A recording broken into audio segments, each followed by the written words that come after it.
अंधेरे में क्या बुझ गया आतंक का दिया, दाऊद इब्राहिम को दे दिया गया है जहर।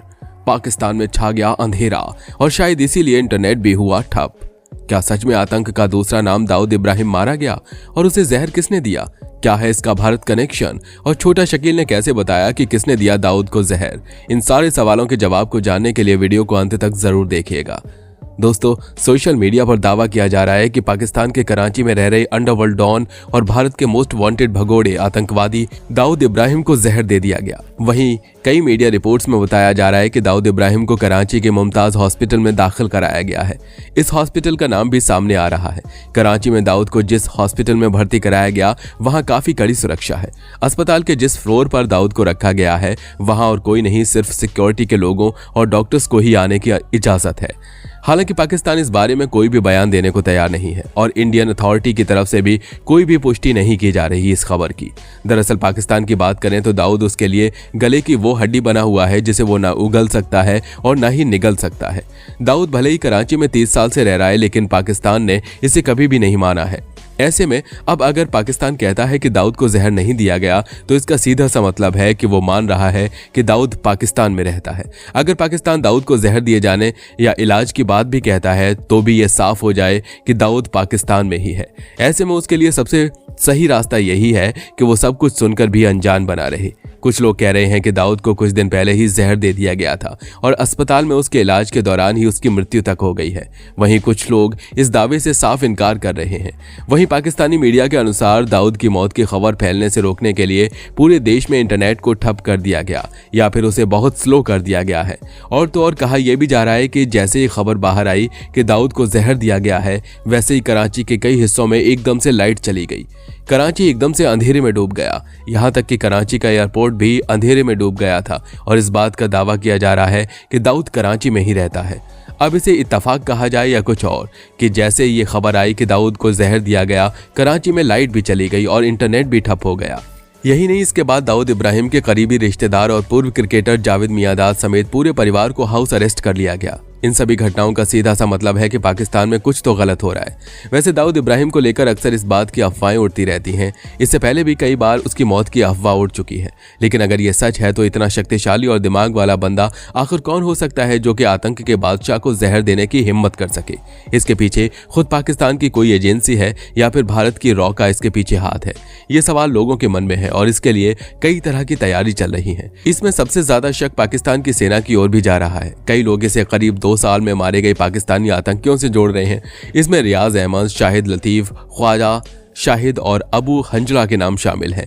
इनमें कुछ को जहर देकर भी मारा गया था। पाकिस्तान में छिपे ये सभी आतंकवादी भारत की मोस्ट वांटेड लिस्ट में हैं।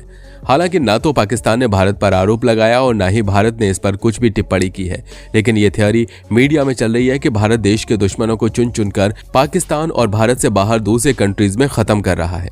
दाऊद भी भारत के लिए मोस्ट वांटेड है और इसको भी जहर देने की बात सामने आई है तो मामले को दूसरे आतंकवादियों की मौत से जोड़कर देखा जा रहा है, लेकिन ये केवल एक अनुमान है। वहीं कहा जा रहा है कि पाकिस्तान में रह रहे आतंकियों को खत्म करने में टीटीपी यानी कि तहरीक तालिबान पाकिस्तान का भी हाथ है, क्योंकि वो अफगानिस्तान के बेहद करीब है और अफगानिस्तान के रिश्ते अगर आज की तारीख की बात करें तो पाकिस्तान से खराब है और भारत के साथ बहुत ही सौहार्दपूर्ण है।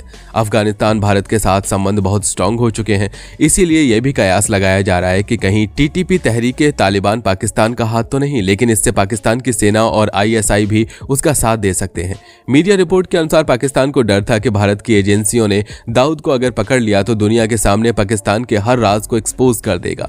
ऐसे में दुनिया के सामने इस जलालत से बचने के लिए, बेइज्जती से बचने के लिए पाकिस्तान ने ISI की मदद से तहरीक तालिबान को कॉन्ट्रैक्ट करवाया और उन्हीं के माध्यम से शायद दाऊद इब्राहिम को खत्म कर दिया।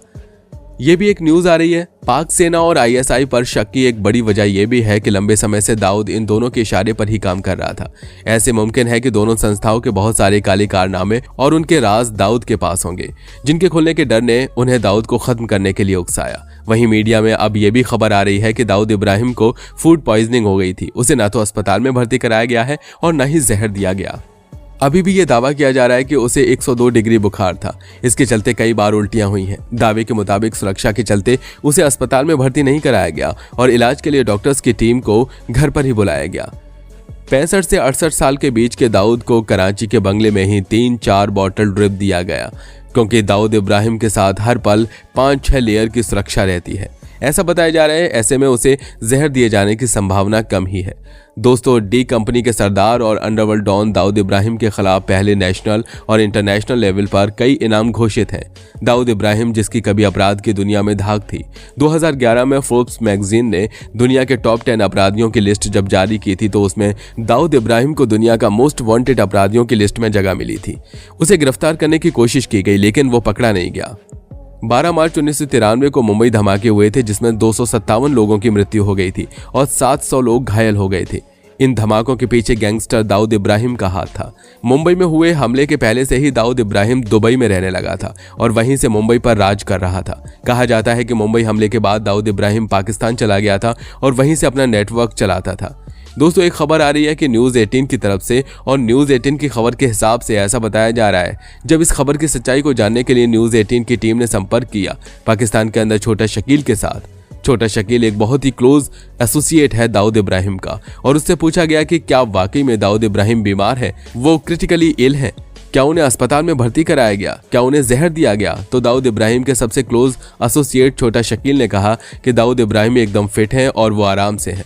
हर साल उनको लेकर भारत की तरफ से खबरें उड़ाई जाती हैं, पाकिस्तान में भी खबरें उड़ती हैं। उनके बर्थडे के पहले, दाऊद इब्राहिम के जन्मदिन के पहले कि दाऊद इब्राहिम मारा गया, लेकिन ऐसा कुछ भी नहीं है। अब ये खबर न्यूज़ 18 टीम के सोर्सेज ने छोटा शकील के माध्यम से प्राप्त की है। इस खबर में कितनी रियलिटी है, कितना सच है इसमें कि दाऊद इब्राहिम को वाकई में कुछ नहीं हुआ है या वाकई में दाऊद इब्राहिम बीमार पड़ चुका है और उसके ऊपर एक अंडरकवर हमला किया गया किसी एजेंट के द्वारा जो भारत का समर्थन करता था। इस सच्चाई को बाहर आने में लगता है थोड़ा समय लगा, थोड़ा वक्त लगा, क्योंकि इस वक्त पाकिस्तान के अंदर इंटरनेट को भी ठप कर दिया गया है और वहां से कोई भी बड़ी इंफॉर्मेशन बाहर नहीं आ रही है।